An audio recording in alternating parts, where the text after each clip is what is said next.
আস্তর সংযুক্ত করে কামিজের গলা সেলাই একটি সহজ ও টেকনিক্যাল পদ্ধতি। আজকে আমরা সেই পদ্ধতিটাই ব্যবহার করে এই কামিজের গলাটি সেলাই করব। কামিজ তৈরি করার সময় গলার ডিজাইন হলো সবচেয়ে গুরুত্বপূর্ণ চোখে পড়ার মতো অংশ। সাধারণত আমরা আলাদা করে গলার পট্টি তৈরি করে সেটি সেলাই করি, তবে এখন আমরা যেটা ব্যবহার করছি সেটা হচ্ছে শুধুমাত্র মেইন কাপড়ের সাথে আস্তরটা সংযুক্ত করে সরাসরি গলা তৈরি করে নিচ্ছি।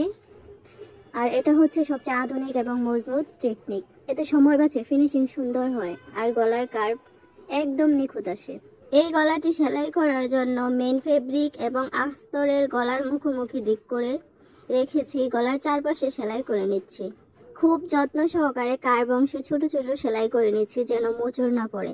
সম্পূর্ণ গলাটি সেলাই হয়ে যাবার পর ছোট ছোট ভাবে আস্তে আস্তে কেটে নিচ্ছি। কাঁটাটা যেন সেলাইয়ের ভেতরে চলে না আসে, অবশ্যই বাইরে যেন থাকে।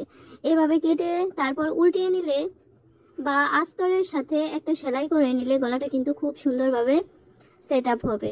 আমরা এখানে আস্তরের সাথে এই সেলাইটা করে নিচ্ছি। অবশ্যই এই সেলাইটা কিন্তু মেন ফেব্রিক্সের সাথে করা যাবে না, এটা আস্তরের সাথেই করতে হবে। আমরা এখানে আস্তরের সাথেই খুব ভালোভাবে সেলাইটা করে নিচ্ছি। ভিডিওটা যদি ভালোভাবে দেখতে থাকেন তাহলে বুঝতে পারবেন আমরা কিভাবে সেলাইটাকে করে নিচ্ছি। এখন আমাদের পরবর্তী কাজ হচ্ছে গলা উল্টে ফিনিশ করা। সেলাই করা গলার ভেতর থেকে বাইরের দিকে উল্টে নিব যাতে সেলাই ভেতরের দিকে চলে যায়। এরপর গলার অংশ ভালোভাবে আয়রন করেও নিতে পারি অথবা আয়রন ছাড়াও কিন্তু সেলাই করতে পারি। আমরা যেহেতু আয়রন করি নাই তাই আয়রন ছাড়াই সেলাই করে নিচ্ছি, তারপরেও কিন্তু খুব সুন্দরভাবে মিশে গেছে। আমাদের গলার যে পার্টটা আমরা সেলাই করেছি সেই পার্টটা কিন্তু খুব সুন্দরভাবেই মিশে আছে। এতে গলার ফিনিশিং মসৃণ হতো যদি আমরা আয়রন করে নিতাম, কিন্তু আমরা যেহেতু আয়রন করে নিই তারপরেও কিন্তু খুব ভালোভাবেই আমাদের গলাটা সেট আপ হচ্ছে।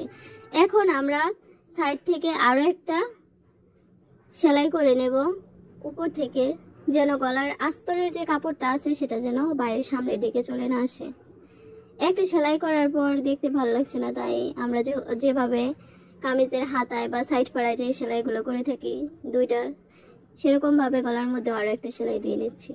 শুধুমাত্র আস্তরের সাথে মেন ফেব্রিক যুক্ত করে গলা সেলাইয়ের কাজটি টেকসই এবং সুন্দর ফিনিশিং নিয়ে আসে। এতে করে আলাদা পট্টি ব্যবহার করার কোনো রকম প্রয়োজন পড়ে না, দেখতেও খুবই সুন্দর লাগে, এক্সট্রা কোনো ঝামেলা থাকে না। গলার ডিজাইন জামার সৌন্দর্য বহুগুণ বাড়িয়ে তোলে। আস্তর সংযুক্ত করে সেলাই করার এই পদ্ধতি শুধু সময় সাশ্রয় করে না, বরং কাপড়ের ভাঁজ ঢিলা হয়ে যাওয়ার সমস্যা থেকেও মুক্ত রাখে। খুব সুন্দরভাবে এই কাজটি ঘরে বসে করে নিতে পারেন। যারা করতে চান তাদের জন্য এটি কার্যকরী এবং স্মার্ট পদ্ধতি। আমাদের আজকের ভিডিওটা এই পর্যন্তই। সবাই ভালো থাকেন, সুস্থ থাকেন। সবাইকে অনেক অনেক ধন্যবাদ। আসসালামু আলাইকুম।